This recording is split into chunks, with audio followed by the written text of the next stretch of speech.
Bagaimana yang dimaksud menyembah nama, menyembah selain nama, atau makna dari nama, dan bagaimana yang dimaksud menyembah nama dan makna dari satu nama.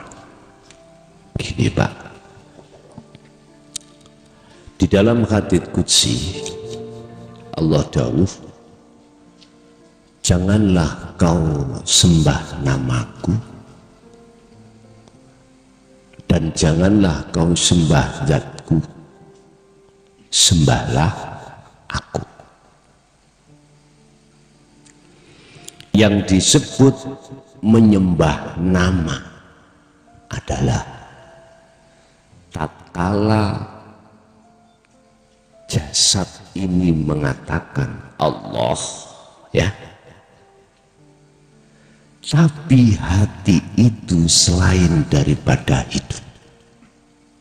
Artinya hati atau ruh itu tidak tahu dan tidak kenal yang memiliki nama Allah yang sebenarnya. Akhirnya namanya yang memiliki nama ing mungguh di mata ahli hijab adalah disebut asyahwatu ad-dunyawiyatu. Ini disebut menyembah nama. Sekalipun kita posisi jasad itu melakukan sholat 5 waktu.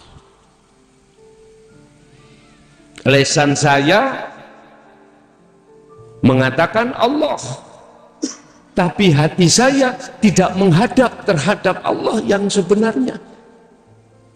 Dikatakan tidak menghadap Allah yang sebenarnya, hati saya menghadap Allahnya ahli hijab. Ini kebiasaan dan karakter kita ahli hijab memang gitu Pak. Makanya disebut menyembah nama.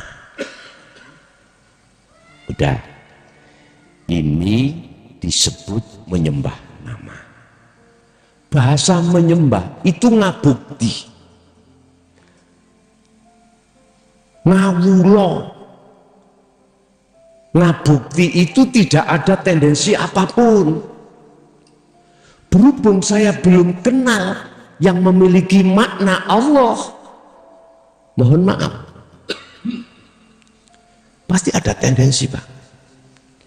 Kamu tuh Pak ya, waktu belum mengenal tatanan hakikat makrifat, saya mau melakukan sholat itu karena ukuran, karena apa?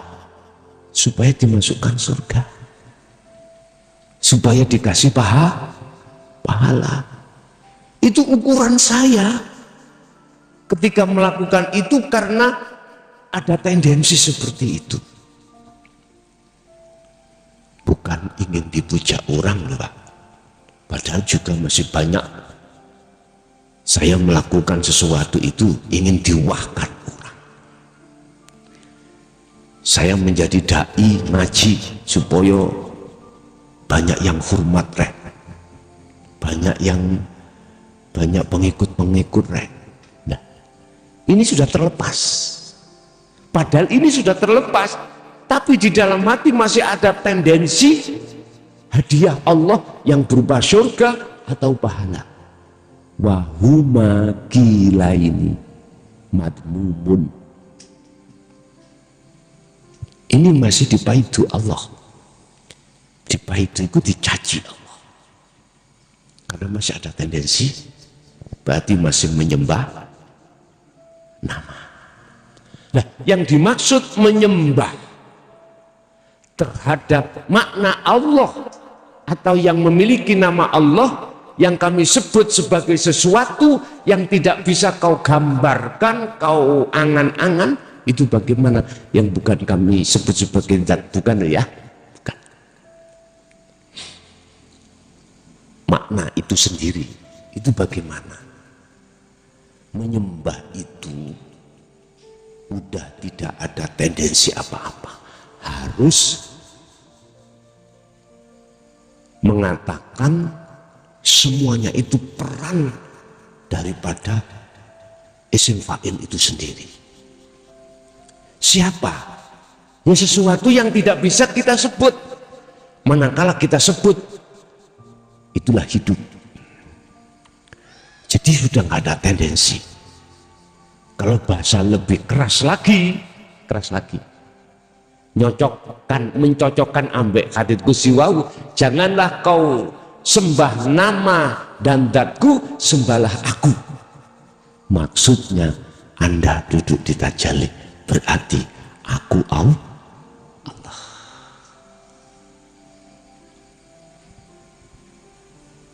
Itu sudah tidak ada embel-embel apapun. Prosesnya kan gini, Pak. Ketika panjenengan kali kula faqadistamsaka bil urwatil wusqa lam fisamalaha, memegang teguh tali Allah di titik sirul asrar. Sirul asrar itu menekankan hati supaya imannya kuat, hanya beliau Allah yang berperan. Berarti selain kita, selain Allah itu termasuk kita, itu tidak ada peran, kosong plong.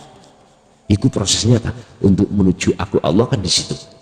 Lah, disitulah Pak, maka akan tercipta maksud daripada menyembah makna Allah.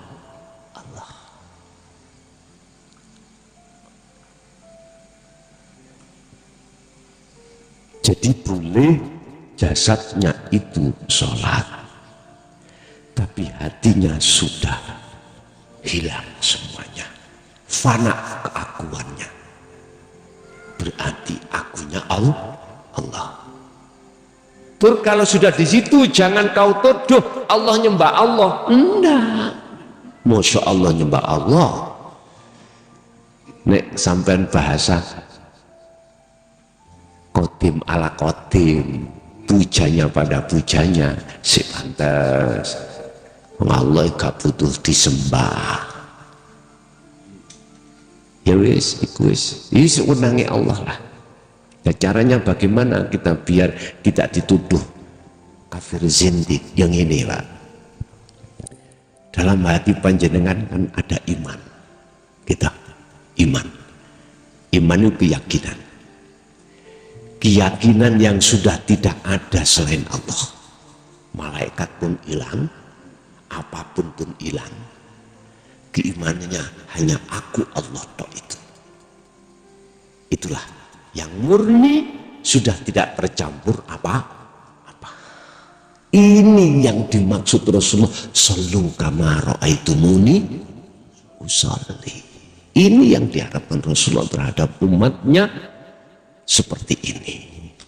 Cuman saking minimnya di tengah-tengah tabi'in as-solihin yang mengurai ini, akhirnya umat ini tabu dengan hal itu.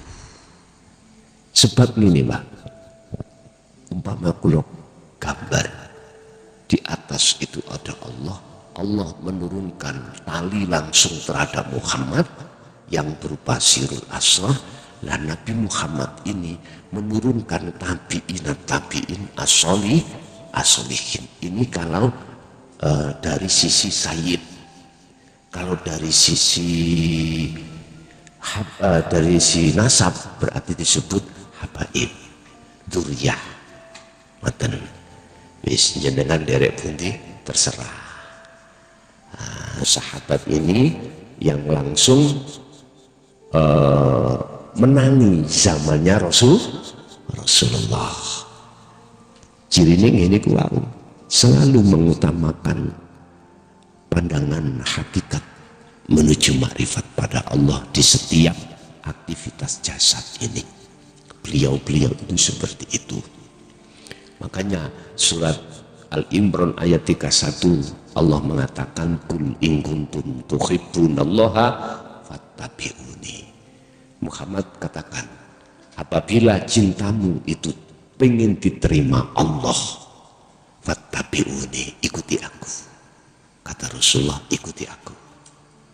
Ya otomatis cintanya ruh pada Allah ini mengikuti apa yang telah dilakukan oleh Kanjeng Nabi. Otomatis cinta itu akan diterima oleh Allah, manakala cintanya hati yang dulunya terhadap Allahnya ahli hijab harus dilepaskan alias pegatan,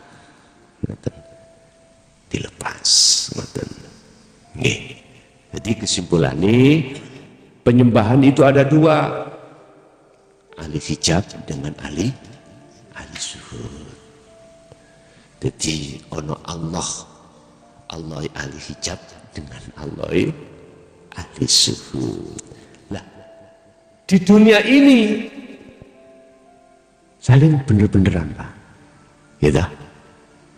Jadi umpama ahli hijab sampai ahli zuhud ditemukan gap, aku yang nyembah Allah, aku beriman. Padahal banyak ayat yang mengatakan sebenarnya itu dia tidak beriman. Surat Al-Baqarah awal-awal ada. Sesungguhnya dia tidak beriman. Dia mengatakan amantu billah, tapi sebenarnya dia tidak beriman.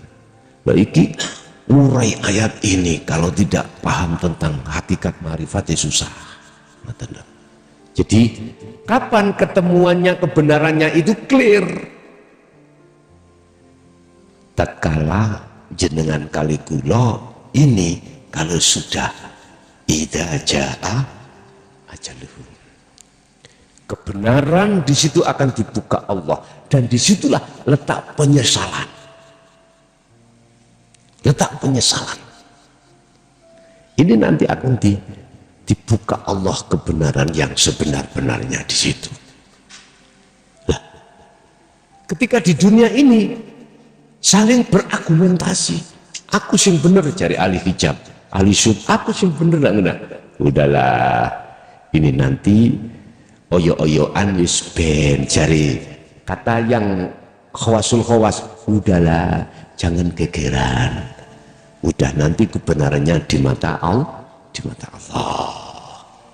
Akhirnya idza jaa ajaluhum baru dibuka. Di situ para ruh yang ahli hijab mengatakan, ya Allah, kembalikan aku ke dunia sesaat untuk wa'tubu dan bertobat. Tapi Allah sudah selesai, kaset sudah terlambat. Dulu kau sudah saya kasih peringatan lewat utusan-utusan saya, tapi kamu tidak mau mendengarkan. Di situ sudah kaset. Nyun sewu, detik-detik panjenengan sadar, disitulah ajal sebetulnya. Pahami? Detik-detik hati Anda sadar akan hal ini, itulah ajal secara hakikat.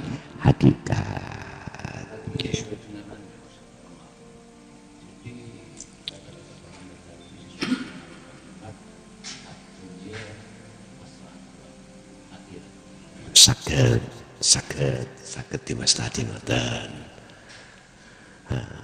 Tetapi aku sematur suwun sangat, alhamdulillah, secara pandangan hakikat hati panjenengan kali kula detik ini atau dulu-dulunya sudah digolongkan Allah di dalam golongan ahli syuhud. Makanya saya akan sampai pernah kosam ya, bersumpah, alhamdulillah demi Allah, mereka yang sudah tahu jalan menuju Allah pasti akan menjadi husnul khotimah. Nggih, wonten melih, monggo. Menawi wonten, monggo.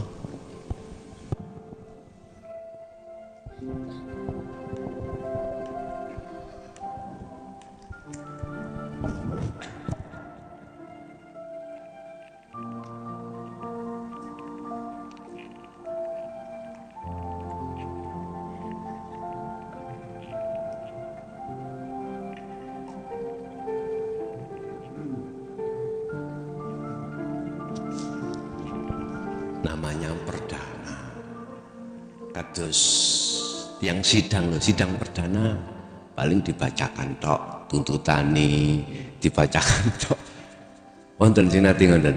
Kula nanti ngalami saged wicanten bisa berbicara di sidang perdana. Ternyata sidang perdana itu dimohon maaf jaksa penuntut umum itu membacakan awakmu iki nglakoni ngene ya terus hukuman ini wis dereng diketok dereng perdana perdana nggih sampun cukup Bapak Ibu.